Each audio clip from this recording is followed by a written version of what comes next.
Hello student, देखिए हम लोग जो एसी चैप्टर है प्रत्यावर्ती धारा, उस चैप्टर में अपने अवतार की बात कर रहे हैं। 2024-25 सेशन वाला जो अवतार है उसमें हम बहुविकल्पीय प्रश्न की बात करेंगे, ठीक है।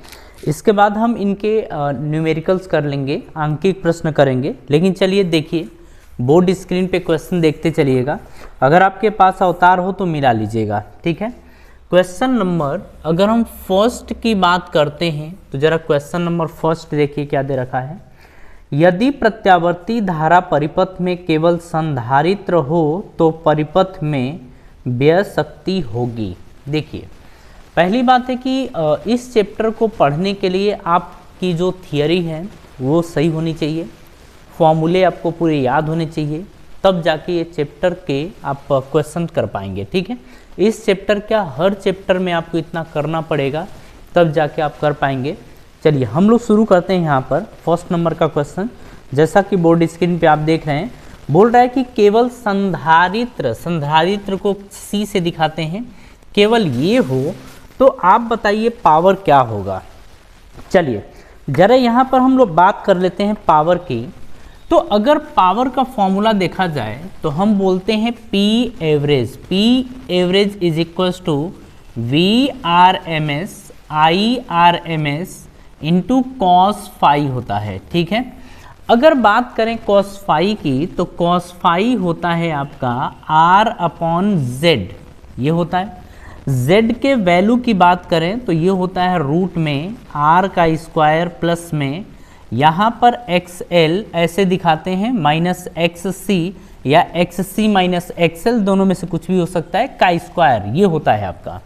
लेकिन आपसे इसमें बोल रहा है पहले क्वेश्चन में कि केवल सी है, क्या आर आपको दिया है? नहीं, यानी आप बोलने वाले हैं कि आर की वैल्यू कितनी है? 0। आर की वैल्यू अगर 0 होगी तो कॉस फाई जरा निकालिए, cos phi equals to 0 upon Z क्या आ जाएगा? 0, यानी कि कॉस फाई की वैल्यू क्या आ गई है? 0। जब कॉस फाई की वैल्यू 0 आ गई है तो पी एवरेज की वैल्यू क्या आएगी? तो पी एवरेज की वैल्यू भी आपकी आ जाएगी 0। बात समझ में आ रही है? यानी कि अगर पहले क्वेश्चन का देखा जाए तो देखिए कौन सा ऑप्शन है? बी। तो इसका बी ऑप्शन करेक्ट है, ठीक है, मिला लीजिए। चलिए नेक्स्ट क्वेश्चन की बात करते हैं। क्वेश्चन नंबर सेकेंड आपके सामने है। किसी शुद्ध प्रतिरोधक प्रत्यावर्ती परिपथ में विभवांतर एवं धारा में कलांतर होता है। किसकी बात कर रहे हैं? किसी शुद्ध प्रतिरोधक प्रत्यावर्ती परिपथ में। तो अगर बात कर रहा है यहाँ पर कि धारा और कलांतर में क्या डिफरेंस होता है, तो यहाँ पर हम किसकी बात कर रहे हैं? प्रतिरोधक की, यानी रेजिस्टेंस की। तो आप ना देखिए, ये सेकेंड नंबर का है, आपको ये पता होना चाहिए कि जैसे हम ये बनाते हैं फेजर डायग्राम, तो आप देखते हैं कि रेजिस्टेंस जो होता है यानी प्रतिरोध जो होता है उसमें जिधर करंट होता है उधर ही वोल्टेज होता है, यानी कि दोनों सेम डायरेक्शन में होता है। इसीलिए अगर कलांतर यानी फेज की बात करें तो फेज डिफरेंस आता है 0। कितना आता है? 0 आता है, ठीक है। इसमें का देखा जाए तो सेकेंड का डी ऑप्शन करेक्ट है। डी ऑप्शन कितना दे रखा है? 0। जरा देखिए, यह आंसर आपका ठीक है, ठीक है। नेक्स्ट यानी कि थर्ड की बात करते हैं। यदि किसी LCR परिपथ में VL, VR और VC तथा V0 क्रमशः प्रेरकत्व, प्रतिरोध, संधारित्र तथा स्रोत में लगे AC वोल्ट मीटर के पाठ्यांक हों, तब इन पाठ्यांकों के मध्य संबंध होगा। देखिए, आपको वोल्टेज की बात कर रहा है ना, वोल्टेज दिया है। तो अगर आपको ध्यान हो तो चलिए LCR सर्किट के अंदर, तो LCR सर्किट के अंदर की अगर हम लोग बात करें तो LCR सर्किट में जो AC सोर्स होता है, AC सोर्स का वोल्टेज कितना दे रखा है? तो V0 दे रखा है। तो देखिए ये होता है V0 का square is equal to VR का स्क्वायर प्लस में यहाँ पर आप लिखेंगे VL ऐसे माइनस VC का स्क्वायर आपका ये होता है, ये फॉर्मूला होता है। जरा इसमें से चारों में से मिला लीजिए। तो तो अगर देखा जाए तो इसमें आप डी ऑप्शन जरा देखिए, वी एल माइनस वी सी आपका ये दिया है, आप इसमें से इसको भी घटा सकते हैं। कहने का मतलब ये है, ये जो लिखा है ना, इसका मतलब ये होता है कि आप जो भी बड़ा हो उसमें से आप घटा दीजिए। इसको हम V C minus V L भी लिख सकते हैं, बोथ आर सेम, ये तीनों एक ही चीज़ है, ठीक है। ये बस बताता है कि आप इसमें से ये घटाओ या इसमें से ये घटाओ, ये बोल रहा है, ठीक है। चलिए नेक्स्ट की बात करते हैं। हम 5वां नंबर की बात करें तो 5वें वाले को आप डायरेक्टली देख लीजिए। अगर देखा जाए इसमें से कि रूट एलसी का मात्रक है तो रूट एलसी का मात्रक सेकेंड है, आप डी ऑप्शन डायरेक्टली इसको ध्यान रख लीजिए। तो चौथे का जो डायरेक्टली डी ऑप्शन है ना, वही आपका करेक्ट है। तो चौथे का कौन सा आ जाएगा, डी। तो फोर्थ का आप डी बोलेंगे, करेक्ट है। रूट एलसी का मात्रक क्या होगा, सेकेंड, ठीक है। चलिए 5वें पे आते हैं। 5वां नंबर का क्वेश्चन जरा देखिए, बोल रहा है किसी प्रत्यावर्ती धारा परिपथ में विभवांतर तथा धारा को क्रमशः इतने तथा इतने मिली एम्पियर से प्रदर्शित किया गया है, परिपथ में शक्ति क्षय होगी।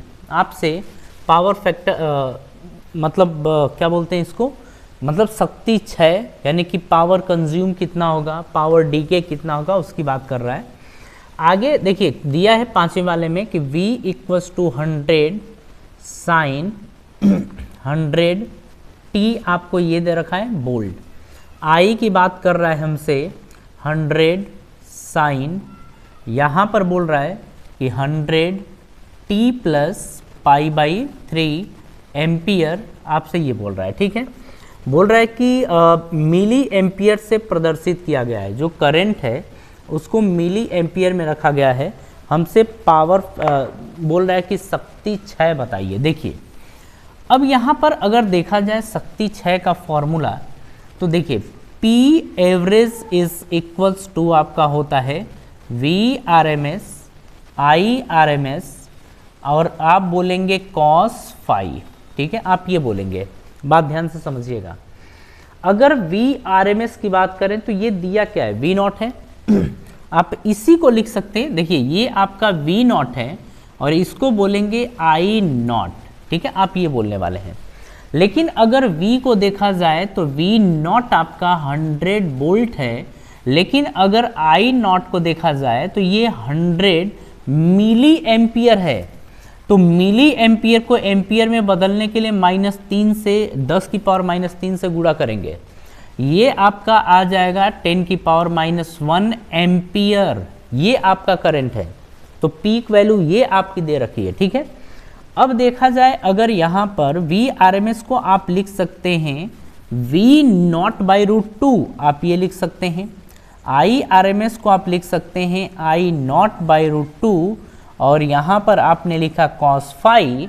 अगर दोनों में से देखा जाए डिफरेंस इनका, जरा देखिए, हम फाई की बात करते हैं, डेल्टा फाई या फाई, आप दोनों में से कुछ भी चाहें तो लिख सकते हैं, आप फाई लिख सकते हैं। ये होता क्या है, तो आप देखिए फेज डिफरेंस, इसमें से इसको घटाइए तो 100t प्लस पाई बाई 3 में से आपको घटाना है 100t।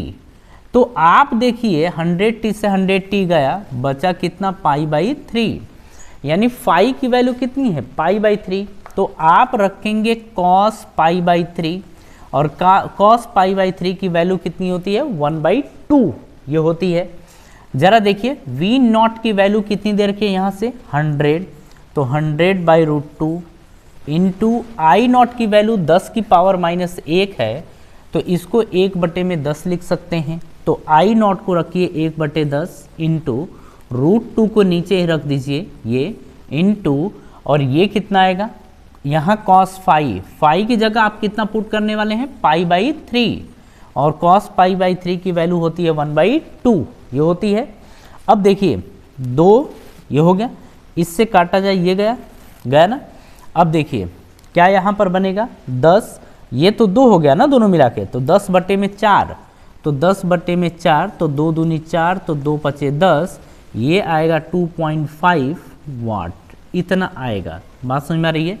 तो 2.5 वाट आपका आ गया। जरा आंसर मिलाइए, ये आपका ऑप्शन दे रखा है C, mean C option is correct. तो फिफ्थ का सी ऑप्शन आपका क्या है, करेक्ट है। ठीक है, जरा कॉपी करिए, फिर हम आगे बढ़ते हैं।